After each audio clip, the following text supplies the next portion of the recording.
The past few days, the candidates have been focusing their campaign efforts on the state of Iowa.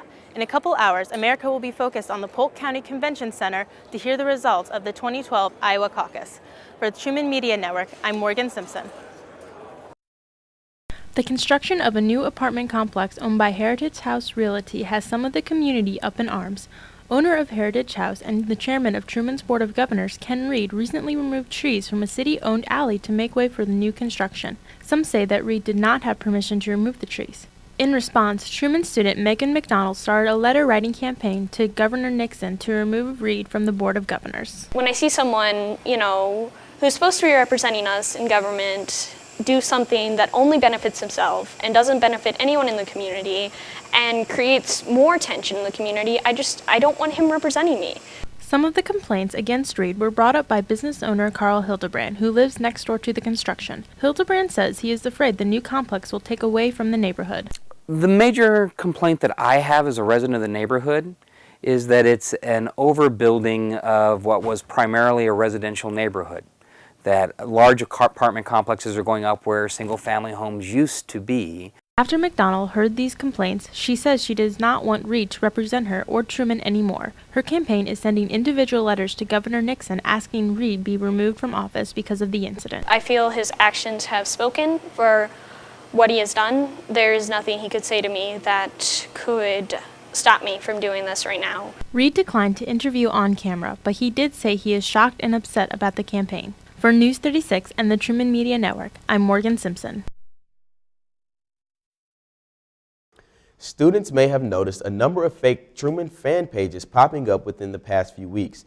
The pages were created in order to spread an inappropriate photo of a Truman student. These pages used the Truman logo and liked other Truman Facebook pages to link the two. The Office of Admissions became aware of the inappropriate pages and reported them to the Department of Public Safety. Director of Public Safety Tom Johnson says they arrested 22-year-old Tevin Tommen of West Burlington, Iowa, in regards to the case last week. DPS ran the investigation and tracked the pages back to Tommen. Johnson says Tommen and the student in the photo were previously in a romantic relationship. Tommen is being charged with aggravated stalking along with tampering and harassing a victim, a felony investigation. Our reporter Morgan Simpson covered this controversial story. Welcome, Morgan. Glad to be here. And now, how did the investigators approach this sensitive case? Well, this case was a cyber investigation because of the nature of the Facebook page. Now, what they did was they served a subpoena to Facebook for their records, and they were able to trace the pages back to 4 different mobile phones. One belonged to Tommen, one belonged to his mother, his aunt, and his grandmother. And Truman's ITS department also helped out. They were able to trace some of the pages back to Tommen's cell phone.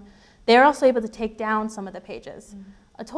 In total, 13 pages were made, but they have all been taken down and traced back to Tommen. Okay, wow. As part of their information week, ROTC opened up their tower for open rappels, where adventurous students could rappel down. I had the chance to go down the tower myself, and it was an awesome experience.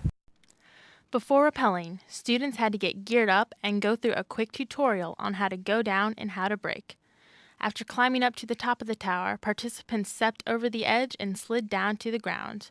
One of the students who took advantage of this opportunity was Truman freshman Zane Tyndall. Tyndall says he enjoyed the experience and went down several times. I liked it. It was really fun. It took me a while to get the hang of it. I had to go down 2 or 3 times. ROTC cadets helped plan and run the events. Cadet Dominic Bazezi helped out at the Open Rappel and says that reaching out to the community was an important part of the week along with having fun. It's been a great day just coming out, enjoying the time with everyone, seeing everyone have fun, come down to Tower, being able to get some community outreach going. For News 36, I'm Morgan Simpson. Before it was the first record store in the U.S., Reinhardt's began as a news agency. From there, it added a radio station, a chocolate and tobacco shop, and other products to its list of eclectic trades. After a fire struck the square in 1865, Reinhardt's owner, Carl Hildebrand, says it also started preserving local historical documents. The south side of the square burned, taking with it the post office, the courthouse, and both newspapers in town, leaving us with the only existing copies of a lot of the local documents, archives, photographs, and written records. Probably have the largest private collection of newspapers and local memorabilia that exists. Over the years, the store has prided itself on constantly adding new merchandise. It now has everything from movies and video games to comic books and novels. Reinhardt's has always been a family-owned business. The current owners and employees are either family or friends of the Reinhardts and work hard to keep the store feeling friendly. It's a good store. I like it. It's very nice and homey feeling. You can come out there broke. Hildebrand says he never knows what types of things he will buy or find, like some of the belongings of well-known author Lester Dent and a law library. He has collected so much over the years that there is almost not enough space for it. The store's back rooms are full of collectibles and merchandise. Well, probably the best thing about working in a store like this is every day's Christmas. You never know what's going to be in a box or what's going to come through the front door. For News 36, I'm Morgan Simpson. Truman recently had a visit from Missouri gubernatorial candidate Dave Spence. Spence came to Kirksville to speak to the Adair County Republican Club and Truman's College Republicans. During his visit, Spence discussed the issues that were important to his campaign, the most important being job creation. Spence says he believes his experience as a former CEO will help create more jobs in Missouri. Spence's opponent in the race is Democratic incumbent Jay Nixon.